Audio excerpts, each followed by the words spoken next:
Before the story begins, don't just watch, ride with us. Please subscribe, like, and join the trail through the dark west. The Rocky Mountains stretched endlessly into the horizon, jagged peaks bathed in the fading amber of a winter sunset.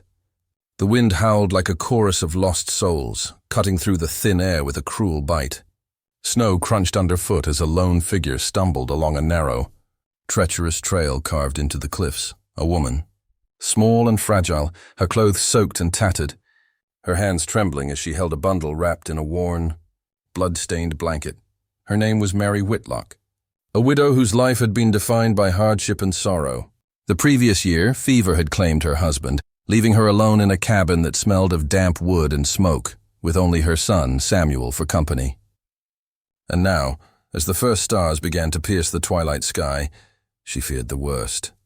Samuel had fallen gravely ill once more.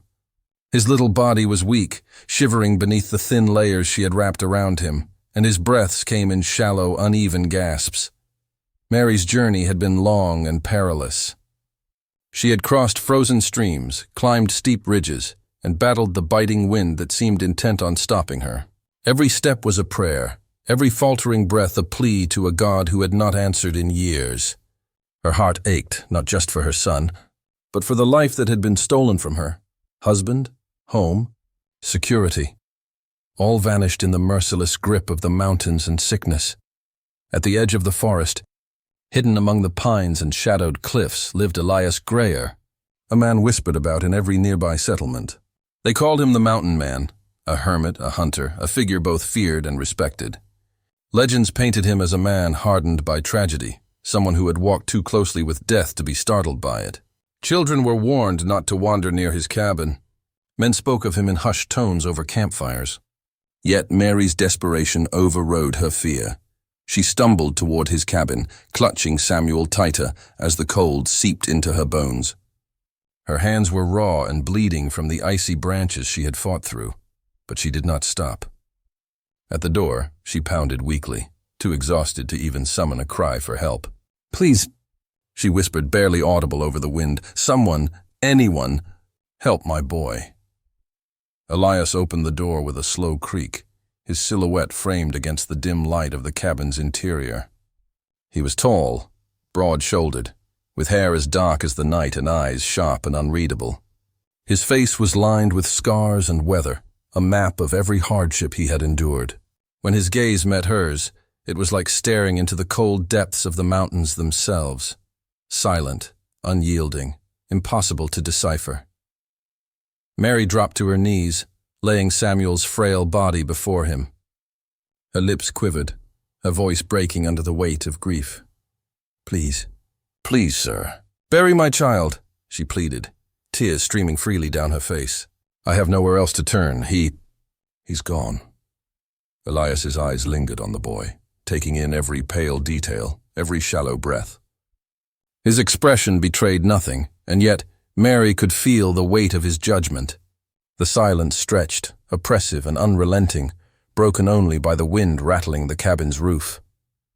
Finally, with a low grunt that seemed to shake the very walls, Elias stepped aside.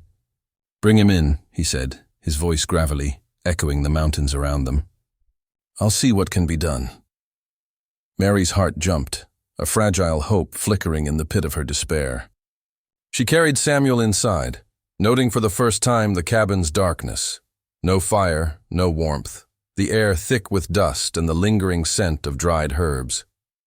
The shadows in the corners seemed almost alive, stretching like fingers, but she did not falter. Desperation gave her strength, and as she laid her son down on the rough wooden table in the center of the room, she whispered prayers she didn't even know she still believed in. Elias moved silently around her, his presence both terrifying and strangely reassuring. He did not offer comfort, nor did he speak further. Instead, he studied the boy as if weighing the very odds of survival, the wind rattling the cabin's walls like a mournful chorus. Mary looked at him, searching for any sign of mercy, any hint of warmth, but saw only the mountain itself, cold, harsh, and unyielding. And yet, somehow, in this place of shadows and ice, she felt a small, fragile spark of hope ignite. The night deepened, the wind screaming against the cabin, and Mary waited, holding Samuel's hand, knowing that the hours ahead would decide whether her child would live or whether she would carry the weight of his death into eternity. The night settled over the mountains like a heavy, suffocating blanket. The wind still howled outside, but inside Elias Grayer's cabin there was only silence, broken by the shallow, ragged breaths of Samuel. Mary clutched her son's tiny hand, rocking him gently, whispering words she hoped might chase the fever from his body. But the child's skin was ice cold, and his eyes remained closed, lifeless, or so it seemed. Elias watched silently from the shadows, his dark eyes never leaving the boy. He moved with the quiet precision of a predator, gathering herbs, roots, and strange tinctures from shelves that smelled of earth and smoke. He worked without a word, his hands steady, his expression unreadable. Finally, he knelt beside Samuel, lifting the child carefully. Mary flinched, expecting a harsh word, a dismissal, anything, but Elias's voice cut through the tension. Low and calm. "He's not dead," he said, almost to himself, as if the words were a revelation rather than an observation. "Not yet. Fever's high, but he still clings. A stubborn little soul." Mary's chest tightened. You mean you can help him?" Her voice trembled, a fragile thread of hope she didn't dare believe in. Elias turned, fixing her with a piercing gaze. "I might. If you follow my instructions to the letter. One mistake, one hesitation, and he dies. You understand me?" Mary nodded, too frightened and desperate to speak. Elias's eyes softened slightly, not warmth but a recognition of shared grief. He prepared a bitter concoction, grinding roots into a thick, pungent paste, mixing them with the amber liquid that glowed faintly in the flickering lamplight. He murmured words Mary could not understand, ancient, rough syllables that seemed more like a chant than medicine. He pressed the mixture to Samuel's lips. The boy gagged weakly and Mary's heart lurched. "Please!" "He must survive," she whispered, tears streaming down her face. "I can't lose him too." Elias's gaze softened again, fleetingly. "Survival comes at a cost," he said, almost as if the words were meant for the mountains rather than her. "Your son will live, but the world he returns to will never be the same, and neither will you." Hours passed. The night crept on, dark and heavy, the wind rattling the cabin like the groans of the dead.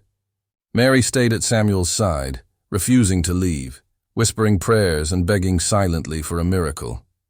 Elias worked tirelessly, monitoring the boy's pulse, adjusting the tinctures, murmuring under his breath. The fire cracked and hissed, casting monstrous shadows that danced along the walls. Then, just before the first light of dawn touched the peaks, Samuel stirred. His eyelids fluttered and he coughed weakly, but alive. Mary gasped, clinging to her son as tears of relief and disbelief poured down her cheeks. You saved him," she whispered, her voice raw and trembling. Elias shook his head slowly, his expression unreadable. "I didn't save him. Not entirely. He survives because something clings to him now. Something invisible, something powerful. A protection or a curse. Only time will tell which." Mary froze. "A curse?" she asked, fear threading through her relief. Elias's gaze hardened. "This world, this mountain, it takes nothing without demanding something in return. Tonight he lives. Tomorrow the balance may shift. You will see soon enough." Before Mary could ask more, Elias turned, his long coat brushing the wooden floor, and stepped into the shadows near the cabin door. "Rest," he said, his voice calm, final. "Your son needs you awake, and so do you. But remember, what you carry in your heart tonight may be the only thing that saves him in the days to come." Mary held Samuel close, staring at Elias's retreating figure. Fear mingled with hope, awe with uncertainty. The boy was alive, but the mountain man's words clung to her mind like frost on the pine needles outside. Something had changed. Something unseen had taken hold, and her life, and Samuel's, would never be the same again. The sun rose over the peaks, painting the snow in shades of gold and crimson. But inside Elias Grayer's cabin, there was no warmth.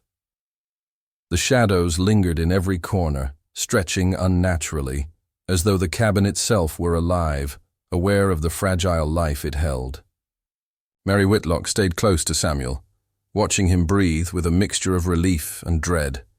He slept fitfully, murmuring faintly in a fevered haze, but for now he lived.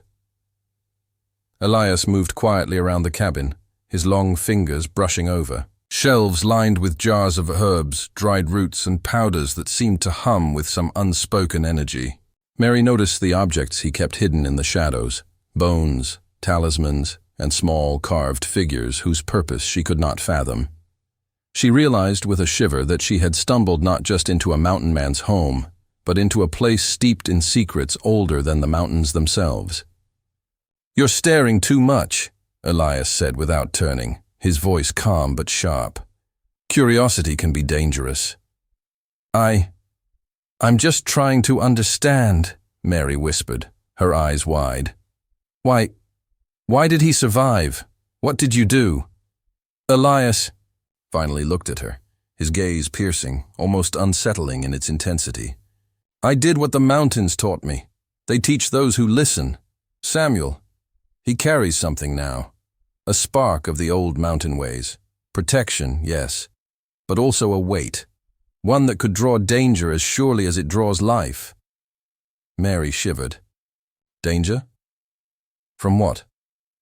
He knelt beside Samuel again, studying the boy with a mixture of caution and reverence.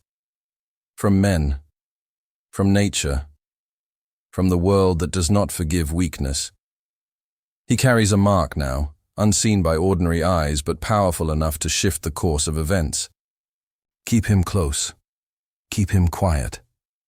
And pray you understand the cost before it reaches you."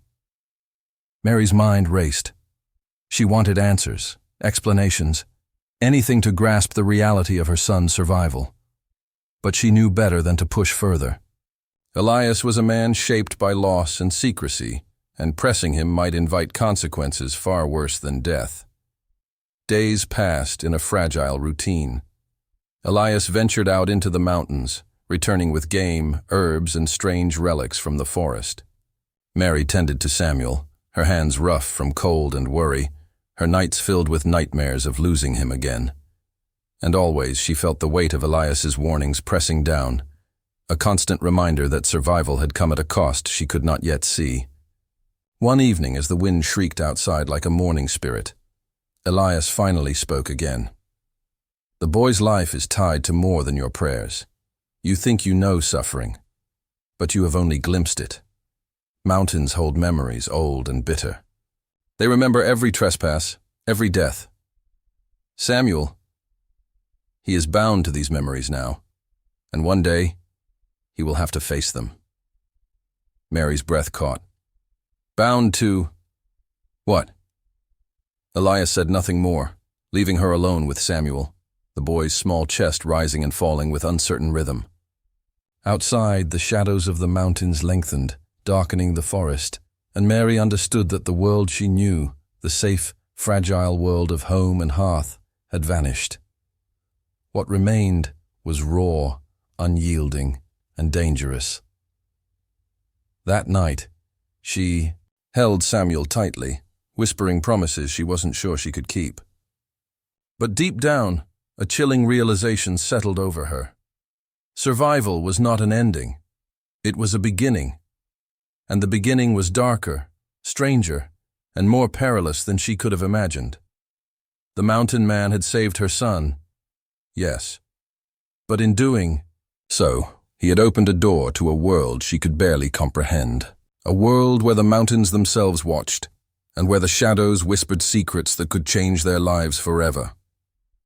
The days grew colder, the mountains sharper, their icy peaks like jagged teeth against the gray sky. Mary Whitlock had begun to notice small, unsettling things. Samuel, once a fragile child, now seemed different. His eyes, dark and alert, would sometimes fix on empty corners of the cabin, tracking movements no one else could see. He murmured words in his sleep, half cries, half chants, as though some invisible presence whispered directly into his mind. Mary's heart pounded each time she heard him speak like that. The first night it happened, she called out to Elias, terrified. "He dreams too loudly," she said, voice shaking. "He says things I don't understand, things that make me afraid." Elias only nodded, his expression unreadable. "The spark I placed within him is growing," he said. "And with it comes attention. From those who dwell in shadows, who hunger for power beyond mortal reckoning." Samuel is marked, not just by survival, but by what lingers unseen in this world. Mary's stomach churned. "Marked? What do you mean?" "What could possibly be after him?" Elias's eyes darkened. "The mountains hide many secrets, Mary. Some are old, older than the valleys themselves. There are men and creatures, call them what you will, who sense the presence of what you cannot see. They do not forgive intrusion nor weakness. Samuel now carries a light they crave, and a power they will try to take." As if on cue, that very night, a storm rolled over the mountains. The wind howled like wolves, rattling the cabin. A low, keening sound echoed from the cliffs outside. A rhythm, a warning. Samuel stirred violently in his bed, his tiny fists clenching, eyes wide and unseeing. Mary tried to calm him, but he whispered, almost chanting, "They're coming." "They see me." Mary froze. Her voice shook. "Who's coming, my child? Who's there?" Samuel's lips parted, but no sound came that she could hear. Only a chill ran through her body, the temperature dropping suddenly despite the fire in the cabin. And then she saw it. Shadows moving outside, flickering among the trees, impossible shapes that stretched unnaturally with the storm. Shapes that vanished when she blinked. Elias returned from the woods at dawn, carrying his rifle and an assortment of talismans. He entered silently, observing the cabin with a grim expression. "They have found him," he said flatly. "Tonight we are no longer alone." Mary clutched Samuel to her chest, trembling. "Found him? Who? What do they want?" Elias knelt, placing a hand on the boy's small shoulder. "They want the spark. They want what survival has given him. And they will not stop until they take it. This is no ordinary threat. These are creatures of shadow and malice, drawn to the power of those who cheat death, even partially. And Samuel. He has cheated death." Mary felt her knees weaken. Then what do we do?" Elias' expression was deadly serious. "We prepare. Tonight we fortify. The cabin is no longer a refuge. It is a battleground. You will stay close to him. You will do exactly as I say. If you falter, all will be lost. Even the mountains may not save us." Night fell again, heavier and darker than before. The storm raged outside, rattling the walls. But within, Mary and Samuel sat with Elias at the center of the cabin, surrounded by talismans, herbs, and strange symbols etched into the floor.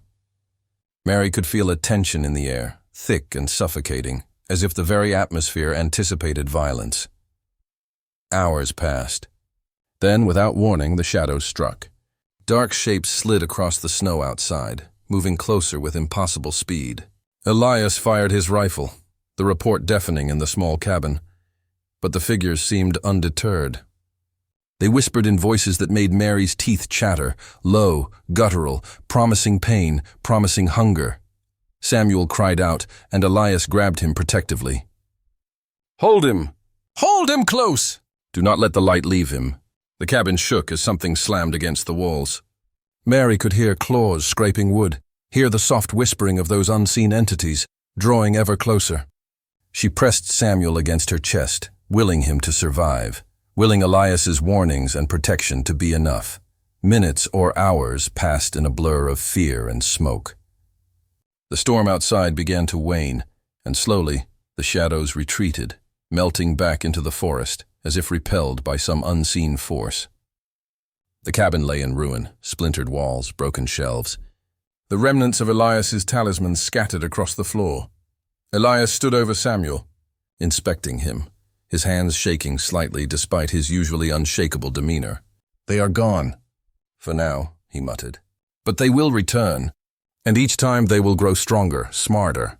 Samuel's survival has painted a target upon him. And the cost? The cost is only beginning." Mary held her son, rocking him silently, tears freezing on her cheeks. She understood now what Elias had meant in the first night. Survival was no gift, but a curse. And the mountain man's response to her plea had set in motion a chain of events that would forever change their lives. The mountains, once a place of isolation and quiet, had become a hunting ground. And Mary realized with a chill that the shadows outside were not merely creatures of night. They were a warning. Nothing that survives the mountains comes without a price. The cabin lay in ruin, but the storm had passed. Snow fell softly outside, blanketing the mountains in an eerie calm. Mary Whitlock held Samuel tightly, her body trembling, not from the cold, but from the weight of the nights they had endured. Elias Greer stood near the broken doorway, his eyes scanning the forest, alert for any sign of the returning shadows. Samuel stirred, his small hands clenching instinctively. Mary looked down at him, fear and love mingling in her chest. "It's over. For now," she whispered, though the unease in her voice betrayed her doubt. Elias approached, his expression unreadable. "No, Mary, it is not over. You have asked me to bury your child, yet he lives, and that is the truth you cannot yet face." Mary's brow furrowed. "What do you mean?" He knelt, his rough hands hovering near Samuel's small body without touching. "The spark I spoke of. It is not merely protection. It is something far older, far darker. When I saved him, I did not just fight death. I bound him to the mountains themselves. Samuel now carries a fragment of their essence. It is power, yes, but power that the world does not forgive lightly." Mary recoiled. "Power, my child? He's just a boy." Elias's gaze was solemn, almost mournful. "He is still a boy, but the mountains have chosen him. And the shadows, they will always come, drawn to what he carries. They are not human. They do not sleep. They do not forgive, and soon others will come, men who will try to take him by force, knowing what lurks in him." Mary clutched Samuel closer. "Why? Why would anyone want him?" "He's my son," Elias shook his head. "Because survival is a rare gift in these lands, Mary. The boy cheated death, and in doing so became something that defies ordinary law. People, creatures, those who hunger for power, for control, for immortality, they will see him as a key, a treasure, a threat. And many will come. Many will die." Mary's heart pounded. The weight of his words crushed her, a bitter reminder that the mountains and their secrets were as merciless as the storm they had survived. Then Elias did something unexpected. He knelt beside her, and for the first time, she saw a flicker of humanity, a softness buried beneath decades of hardship and grief. "I saved him because I could," he said quietly, "but I cannot protect him forever. One day, Mary, you and he will have to face the full truth. And when that day comes, only one thing will matter: courage." Mary looked at her son, now blinking in the weak dawn light, unaware of the destiny that had been placed upon him. Fear and awe collided within her. She realized the mountain man's response, the shock promised in the title, was not a simple act of kindness or cruelty, but a revelation. Her child's survival had bound him to forces she could not comprehend, and nothing would ever be ordinary again. For a long moment, the three of them stood in silence, listening to the wind whisper through the broken cabin. Outside, the shadows lingered at the edge of the forest, patient, waiting, drawn to what Samuel now carried. Mary's tears fell silently, not just for the nights of terror behind them, but for the unknown future ahead. Elias's voice finally broke the silence. "Rest, both of you. Tomorrow, we begin to prepare. The world has taken notice, and it will not forget." Mary hugged Samuel tighter, feeling the fragile life she had fought to preserve against the cold, the sickness, and the shadows. And deep in her chest, a grim understanding settled. Survival had come at a price far greater than she had imagined. The mountain man had saved her child, but in doing so, he had also changed the course of their lives forever. And as the first light of day touched the snow, Mary knew the truth. The world outside was no longer safe. The mountains themselves had marked her son, and the shocking response of the mountain man had unveiled a destiny that would follow them relentlessly for all the days to come.